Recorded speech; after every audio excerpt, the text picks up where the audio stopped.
this next session called Igniting Change Juntas is going to provide a space for us to listen to Latina voices, frontline leaders fighting injustice head on.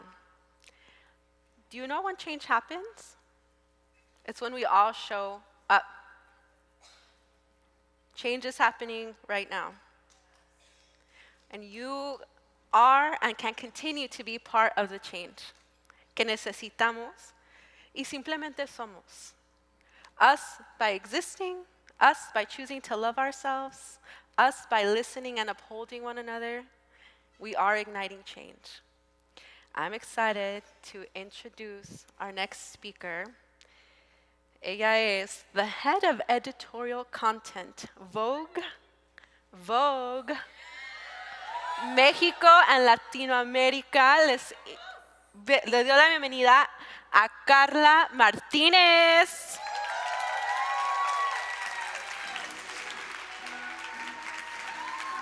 Pásale. Bienvenida. Gracias, Carla. Guapísima. Qué emoción. Hola a todas. Ay, ya no sé si estoy hablando español o inglés. Se me olvida. Bueno, I'm super excited to be here. Thank you to everyone at We All Grow. Ana, I'm really excited for our conversation today. We have 4 amazing women. The title of our conference is Igniting Change Juntas. In the current social and political climate, our diverse communities have been impacting to varying degrees by the systems put into place. We're not here to point fingers or feel at a loss as how to address the pressing issues we are currently undergoing. On the contrary, this conversation will ignite a fire within as we listen to Latinx voices and leaders who are on the front lines fighting injustice head on. From dismantling colonialism to fighting for human rights, creating change requires all of our participation. We want our community to be inspired and better understand how you can join forces and make an impact that matters. Juntas somos más fuertes. Muchas gracias. Nuevamente les quiero presentar a nuestra primera panelist, Julissa Arce.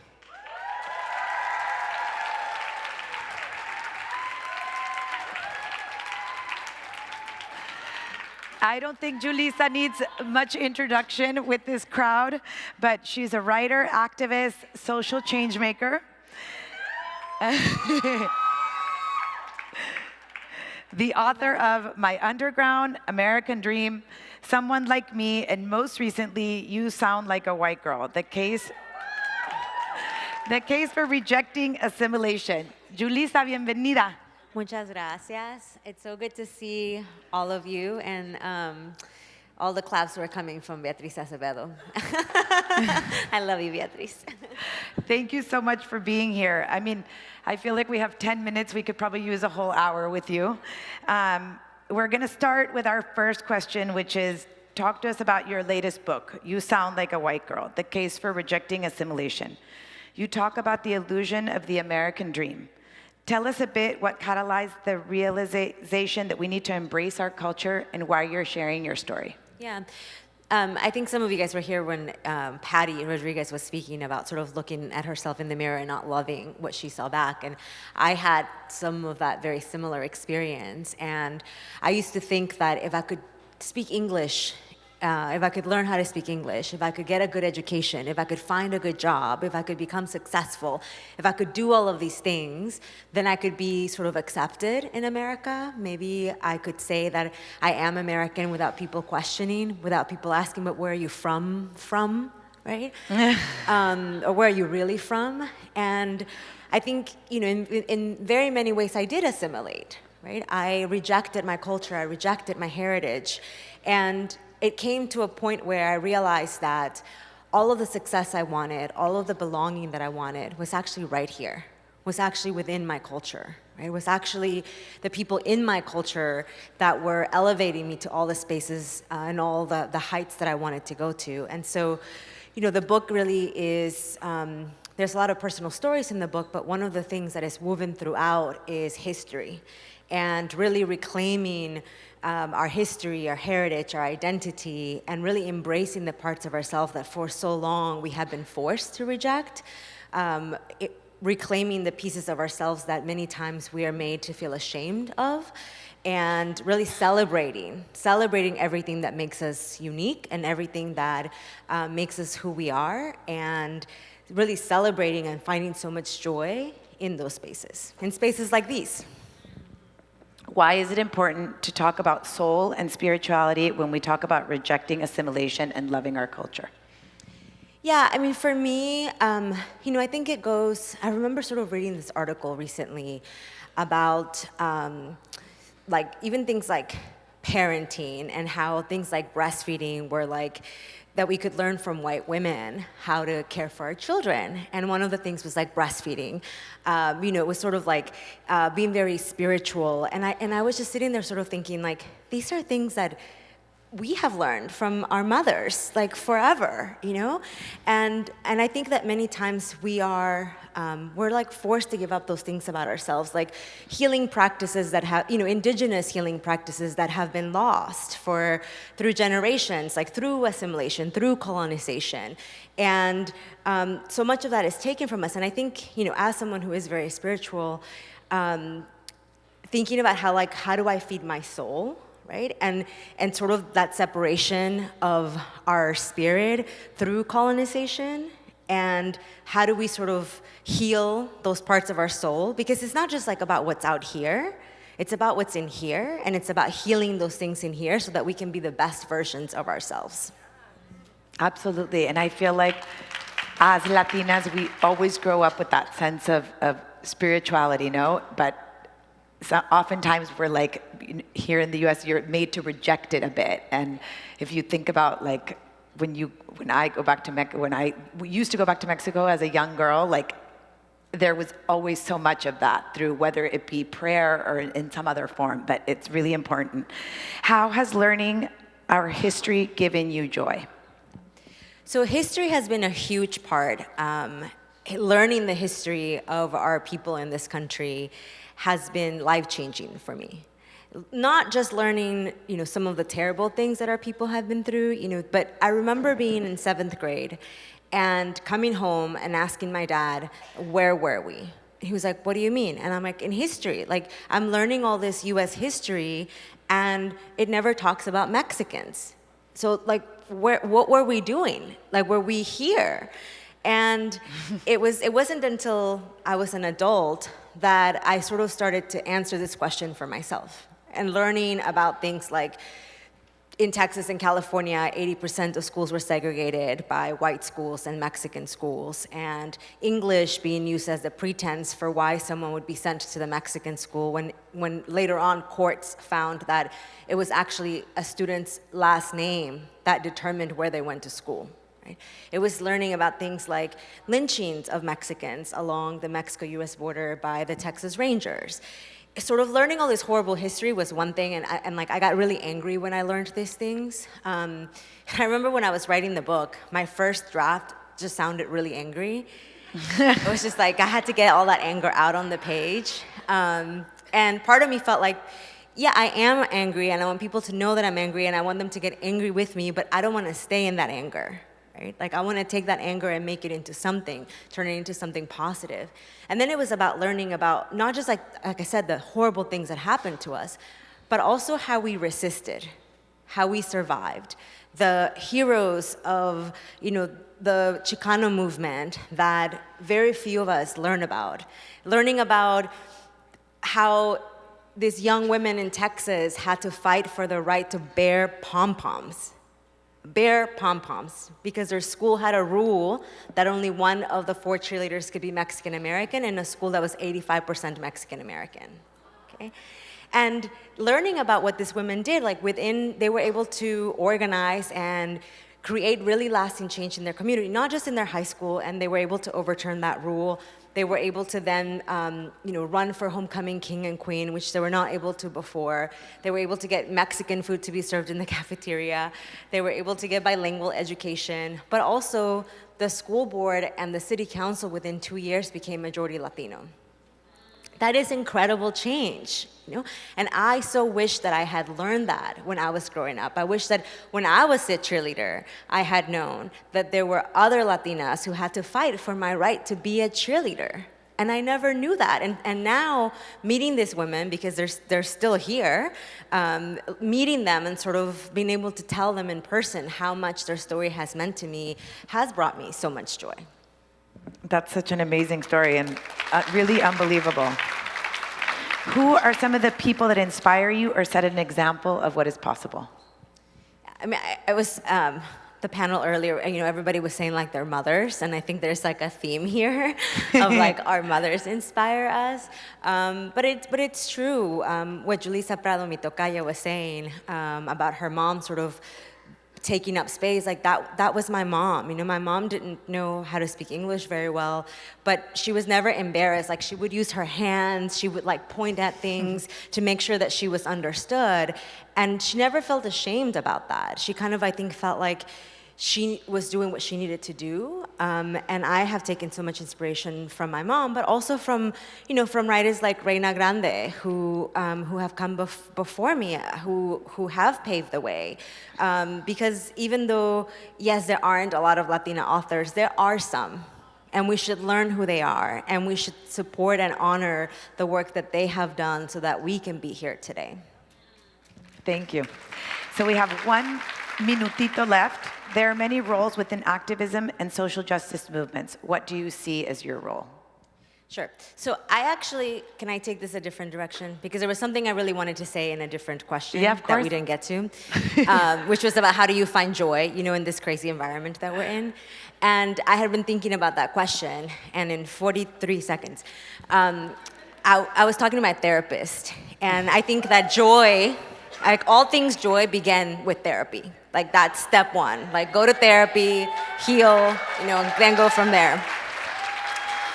And we were talking about like all these horrible relationships I was in before I met my husband, and she asked me what changed. And I was like, you know, when I created my Bumble profile, I had put all these pictures of when I was like 20 pounds lighter. And then I realized like, I don't want to be uncomfortable when I meet these dudes and they're going to be expecting me to look a certain way, and now I'm going to look like this. And I also was like, I'm tired of being in these bad relationships. And she said, you know what I've noticed is that there was a change created in your life when you decided to commit to yourself and be authentic. And that's how I have been able to find joy. Truly, really committing to myself and being authentic. Thank you so much. And look, I have 17 seconds left. Yeah. Thank you so much for being Thank a you part so of the much. panel. I yield my time. Thank you all so much. I think.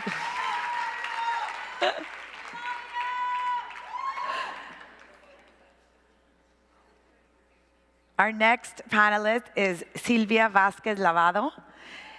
She is a Peruvian American humanitarian, mountaineer, explorer, social entrepreneur, and technologist living in San Francisco. I had the pleasure of her signing my book this afternoon and speaking to her. She launched Courageous Girls in 2014, an organization that helps surviving victims of sexual abuse and trafficking find their inner strength and cultivate their voice by demonstrating their strength. Are you ready? ¿Dónde estás? Ah. Gracias, Silvia.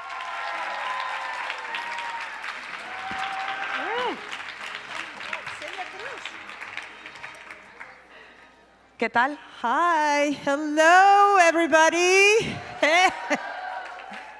It's so exciting to be on stage with you, and I was just saying that I met you earlier today, and you're a real force, and we have to get right into this because we have 10 minutes. Okay.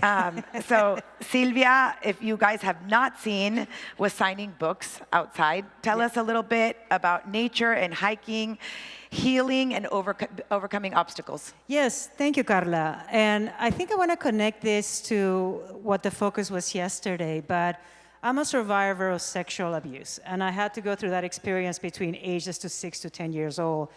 And I left Peru as a way of running away from my pain, but I was ashamed of the little girl inside of me, and I wanted to destroy her.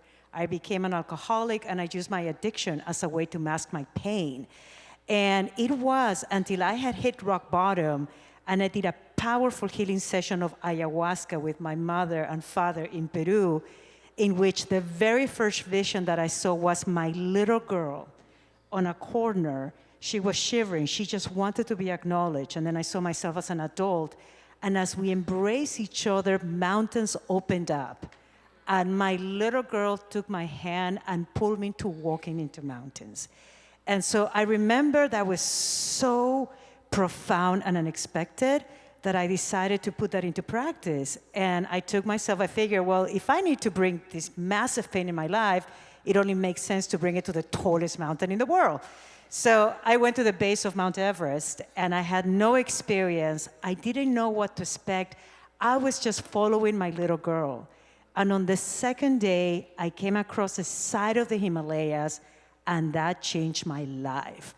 Being surrounded by these massive mountains, it was the very first time that I experienced awe. I experienced a sense of belonging. I experienced a sense of courage. My heart opened to heal. And if anything, I got so inspired that I made it to the base of Everest in 4 days. I made my local guy sick. He couldn't keep up with me, which is for Latinas, we know that. And I remember I got to the base of Everest. I was looking at the sunrise between Eris and Lhotse. I had tears in my eyes, and it was such a beautiful sight, and I made a promise there. I told the mountain, I'm like, Everest, I'm gonna come back one day and attempt to climb to the top by becoming a mountaineer and coming back with a social cause. But what's so amazing is that I learned at that moment that the name of Everest in Tibetan means Chomolungma, which is the mother of the world. So in front of the mother of the world, I made this promise to surrender and to bring myself back and honor my little girl. And so mountains, nature, have shown me the power that it has, the acceptance. They don't discriminate. They take us as who we are. And that's one of the roles that I'm trying to inspire as many people as I can.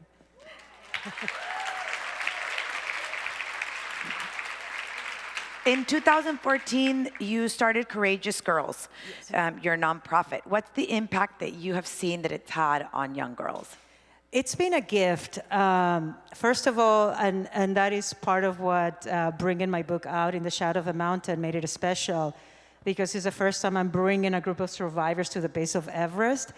And what was very interesting is that, I'm a little older than these young women. And so I thought I was on my own timeline. I thought that, I'm here, I'm gonna teach them. They taught me.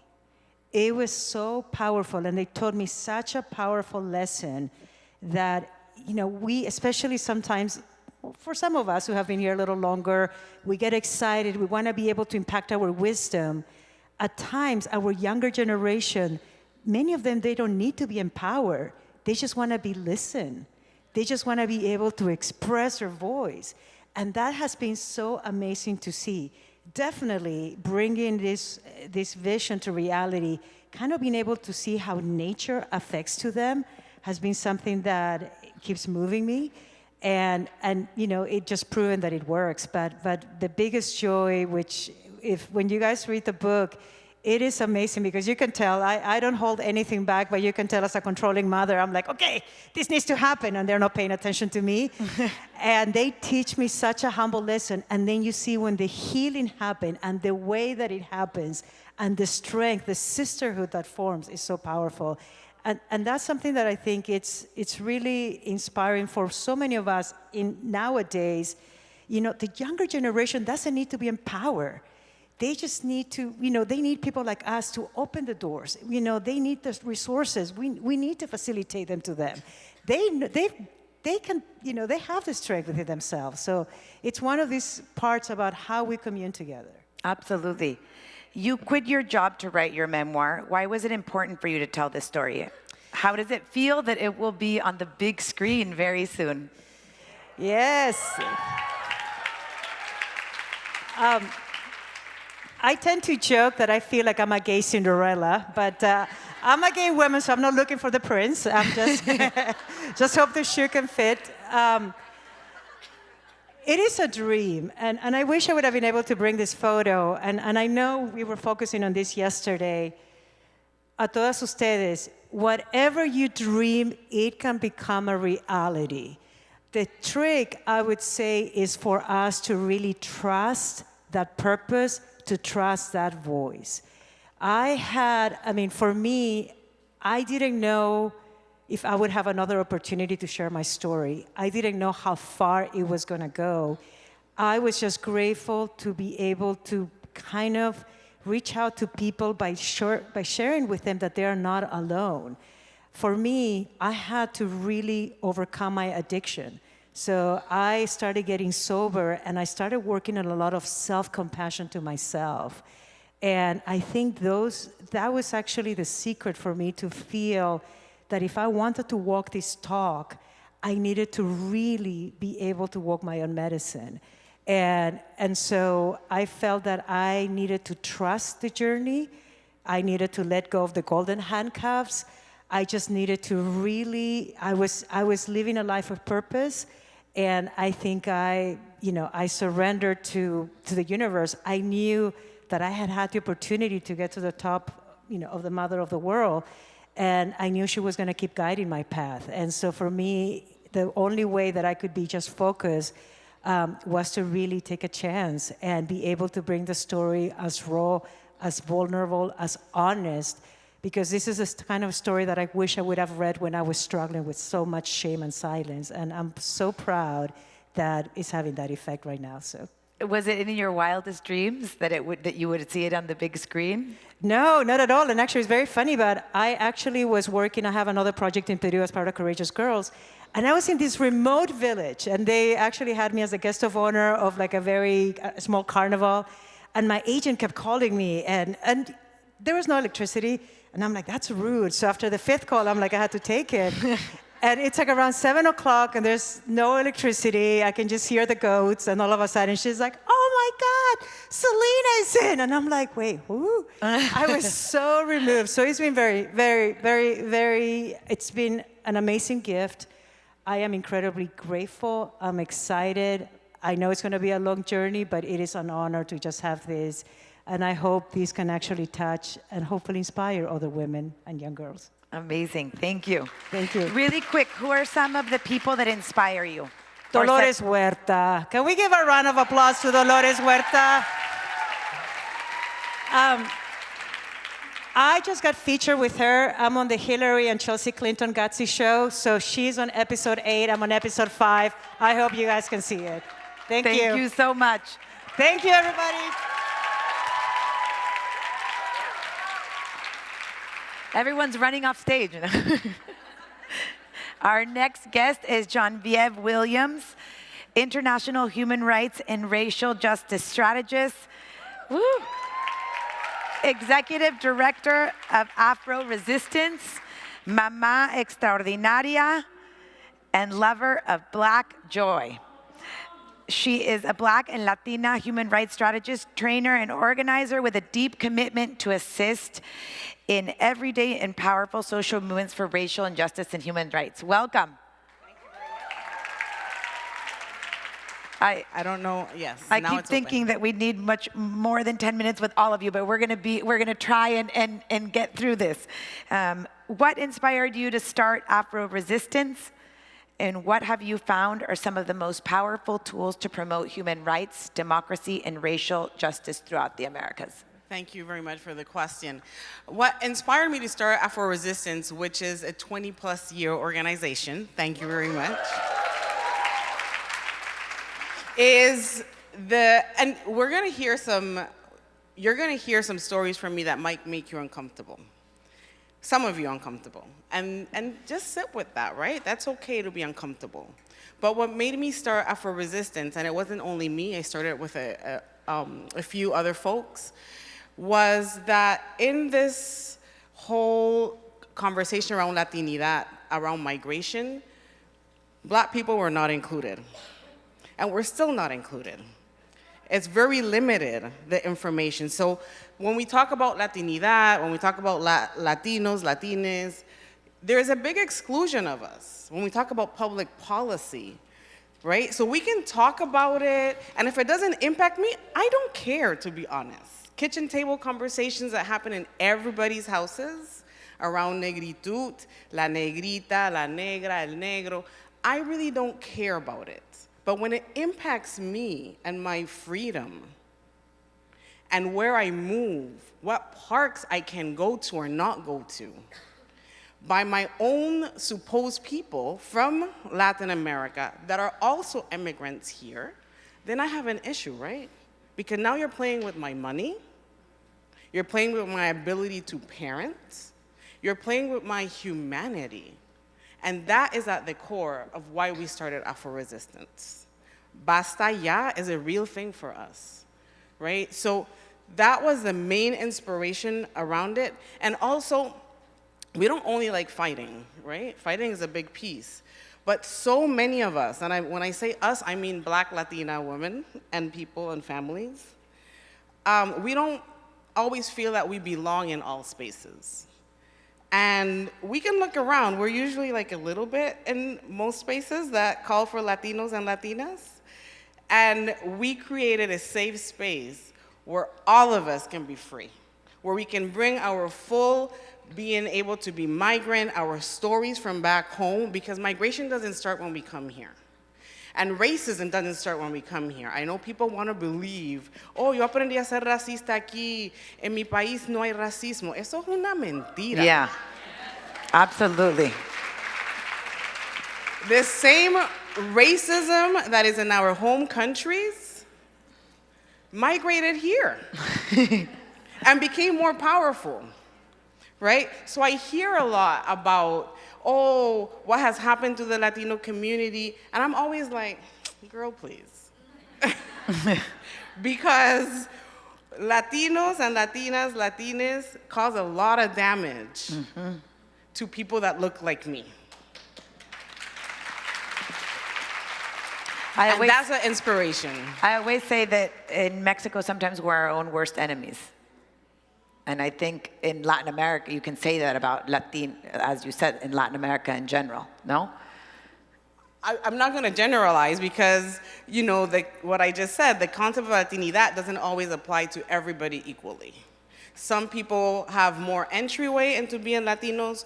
People that look like me, we are questioned. Ay, pero habla inglés. Ay, pero habla español. People walk over me without asking me if I speak English or Spanish. People look over me for opportunities. People with less access to the skills that I actually have get jobs that are meant for people like me. This world around racial justice, a lot of times, you get una blanquita Latina doing it that has no skills, no experience. Those things we have to talk about in an honest way, and not in a way that makes people feel judged or uncomfortable and tears, because white tears also exist in the Latino community. Let's be clear. So let's really talk about, like, what does this mean when we have different people? Because we all talk about the novelas, but in real relationships, people look at me like the maid, like I'm cleaning up the panties. Let's be clear. And I'm a professional woman, but I still get asked in meetings to move to the side, to put the banner down, and I'm not there for that. Like, I have 3 master's degrees. I didn't come here to put the fucking flip chart up. I'm like, you need the flip chart up? You do it yourself. Yeah. Don't ask me, because I'm the only Black person in the room. Qué coincidencia. No, señor. No, señor. Tell us about some of the organizations that you have supported that inspire you and show what grassroots organizing can look like. More than organizations, I'm going to speak about women that really inspire me. There are, you know, I always go to my grandmother. My grandmother was somebody that did not know how to read and write properly, right?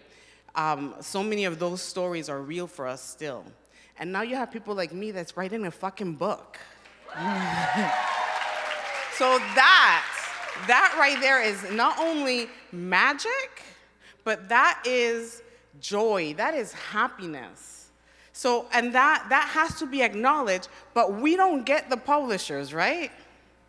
Because that's reserved for some Latinas. So we have to, those are things that we fight against and we organize. And we join hands with the African American sisters and the African sisters from the continent that embrace us sometimes more than the people that come from our own countries. And that should be something that people really reflect on. So those conversations in la cocina, because for us, cocina, and I mean for us, most of us, la cocina is where magic happens, right? We cook together, we share, but we also have those conversations that are fucked up sometimes. El negrito ese, la negra esa, we have them. So let's be honest and let's start saying like, ¿por qué hablamos así de la gente negra? La gente indígena. Why are we talking and why is this acceptable in this safe space that is supposed to be our home? And what happens when I walk into your home? Then the hypocrisy stops. Eso también es una verdad. Do we feel safe in your home? And when I mean home, I don't only mean like home as like a home. I mean home. This, like we all grow. This is home. How are these doors opening for us? For our indigenous community too. The home that you create like at your workspace. The home that you create at the parks with your families, with your children. Those are the things that I think need a reflection. So I'll pause there. What has motherhood taught you about yourself? How do you pass on to your children the pride of being Black and Latinx in a society that often invisibilizes their identity? First off, I don't separate being Black and being Latina, because how can I? I'm a Black Panamanian person. I don't know. I do not know how people separate that. I do not. And my children, they're just amazing human beings. How do I pass it on to them? In our house, if it's a completely Black space, I also grew up in a very Black environment in Panama. So my house is a safe space where Blackness reigns supreme. That doesn't mean that other people are not welcome. It just means that when you come to my house, it is Jamaican, it is Trini, it is Caribbean, but those are also my roots from Panama, because Panama has tons of ethnicities. We have at least 13 indigenous languages. So how can we all say that we're all Panamanian together, right? So how do I instill that into my children? We speak honestly. We have honest conversations. We don't keep secrets. So when we talk about not passing on trauma and breaking cycles, this is a key. Break the cycles with honesty. Talk to children directly and honest about what the stories of migration is, what happened with our grandfather, what happened with the abuela. I don't sugarcoat my pains to them. Of course, they're children, so I have to navigate what I tell them, what I don't, but I don't sugarcoat. When I'm missing my parents, both my parents are elderly and in Panama, I'm depressed. So I'm not gonna be lying to them and be like, let's go to the park. No. You all are gonna miss me one day too, because you're immigrants. You're immigrant children. So this is what this looks like, to be a Black migrant woman in our skin, in our household. This is what we look like. And I get them to write books. So we write books as well, together. And Rosie has some samples of books. I brought some samples to give away and some t-shirts. Thank you so much.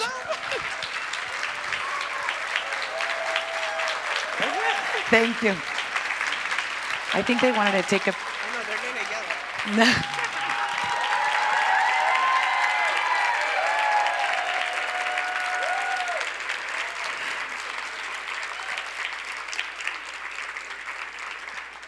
I'm gonna go get my book after. Yes, Rosie has some samples, and I had brought some t-shirts to give away for the Black Latinas in the house.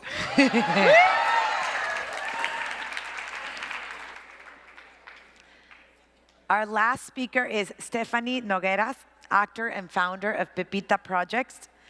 Stephanie is an actress and model of Puerto Rican descent. She left her home on a New Jersey farm right out of college for a life in the big city of Hollywood. Within 6 months, Stephanie landed a recurring role on ABC's Family Switched at birth as Natalie Pierce. The season 4 finale episode number 4010 was inspired by an actual event in Stephanie's life. Concurrently, she booked a guest star as Ellie on NBC's fantasy cop show Grimm. Noguera's role as a deaf mermaid earned that episode its highest rating for the season. Welcome, Stephanie.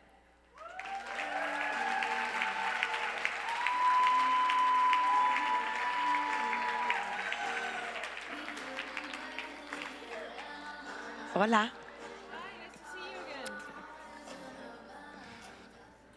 I was going to ask you if you're pregnant earlier, but I don't ask that question anymore because if you're not, then. Yes, I'm pregnant. Almost 7 months now. Congratulations. Thank you so much. Stephanie, you are an accomplished model, you're an actress, you founded Pepita Projects. We've read your career plan wasn't to be an actress, but rather a mental advocate. Tell us about what support you wish you had growing up and how you are using your platform to talk about mental health.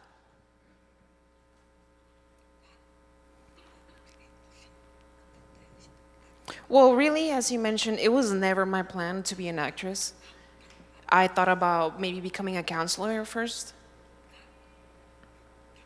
Actually, my family is completely hearing. I am the only deaf person in my family.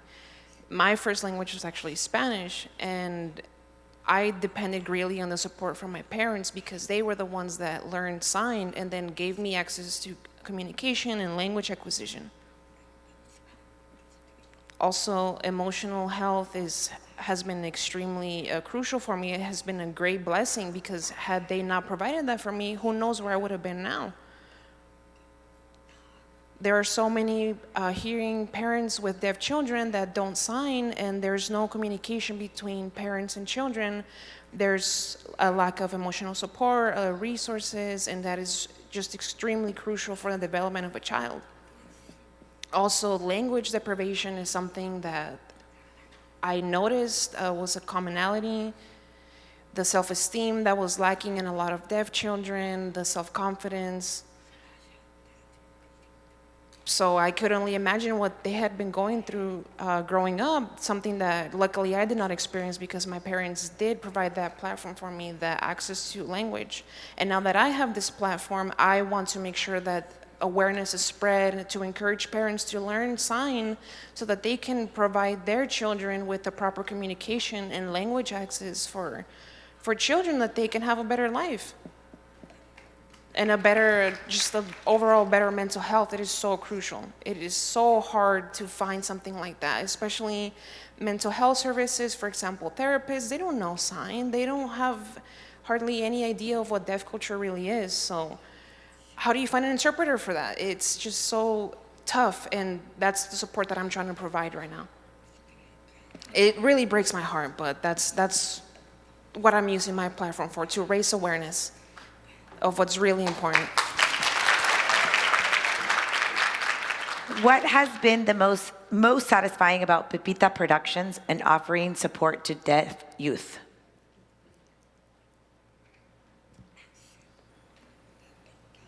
Actually, Pepita Productions just recently launched last year.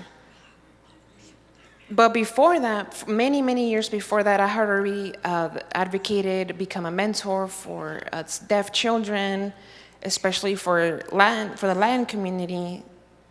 Many, many years already I have been doing that, before even Pepita Productions was launched.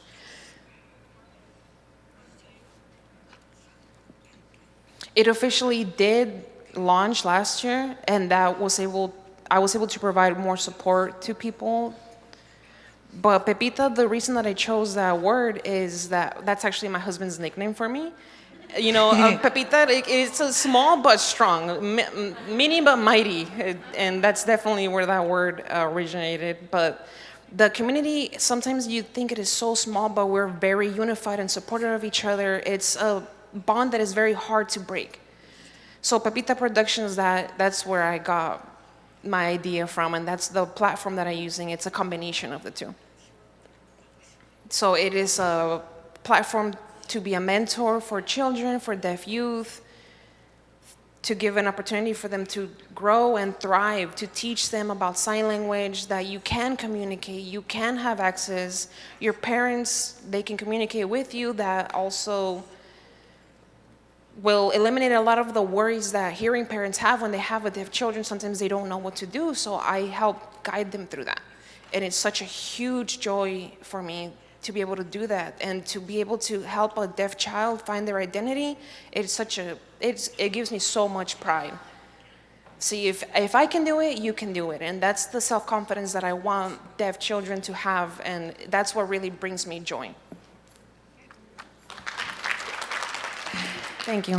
Who are some of the people that have inspired you or set an example as to what is possible? Really, growing up, I didn't have a lot of role models to look up to. It was really hard for me to see a deaf Latina. There was no representation for me, not at all. So I was very proud.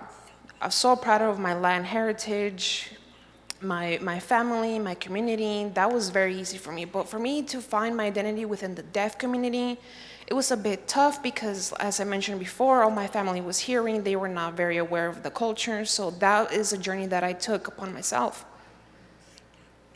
Luckily, my mother took it upon herself to learn sign language. She was only 17 years old when she had me, but she forced herself to go to the library, rent a VHS. She, back in the 90s, there was no technology, no website, no app, so that's what she did. She made her way to the library. She got her VHS. She would, put it in the DVR, watch the videos, learn sign, and that's how she taught herself sign language. And that's how she communicated with me. That's how she taught my dad and then my sister, and that's how my whole family, they were able to provide that language for me, that communication. But it was my mom, the one that changed it, that changed everything for me. So nowadays, with all the technology, everything that we have at our disposal, there really is no excuse for people not to be able to learn sign language. Just go on your phone, there's an app right there. You can learn it, you can type up a word, like just anything. When you encounter a deaf person, there's so many resources that you have at your disposal now, I just don't understand. But really, it was my mom. My mom was the one that broke that barrier for me. Bravo to all the moms. No? Have you considered becoming a writer and writing roles from your perspective as a person who is deaf and a Puerto Rican Latina? Yes, I have actually. I've had so many people tell me, have you ever considered being a writer? And yes, I have. But when will I find the time? I'm thinking I have so many stories I'd like to share, so many things that I have to say. But I think some changes will have to happen in my life, and I definitely think that my stories could have an impact on society and the way that we do things from now on. But definitely I have thought about it, but I'm still in the works for that. There are many roles within activism and social justice movements. What do you see as your role?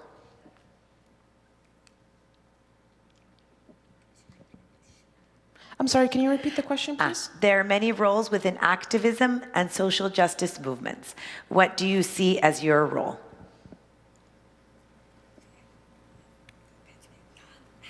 Well, really, it's very important for me to be involved, in being an activist and being an advocate for my community, for the Latin community, for the deaf community.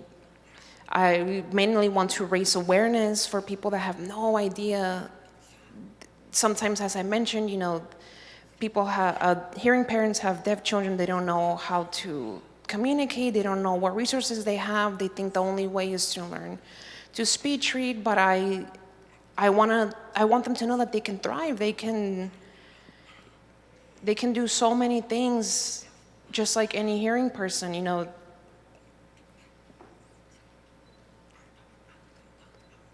I know that I'm a role model for some people that they had no one to look up to growing up, so that's very special for me as well. Absolutely. Thank you so much. And one last quick question. How do you find joy amidst a tense U.S. global Latin American reality?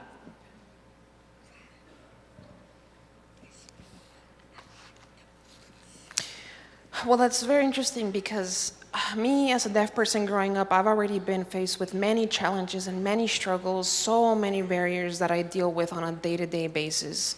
Just this society is heavily dominated by the hearing community. You know, it's been really an escape for me has been writing, journaling, being able to get all of that oppression that I face every day, that I can get it away from me, that I can get it out in some way. Sometimes just taking a hike, going camping, you know, interacting with animals, anything that I can use as self-care will work, will definitely help.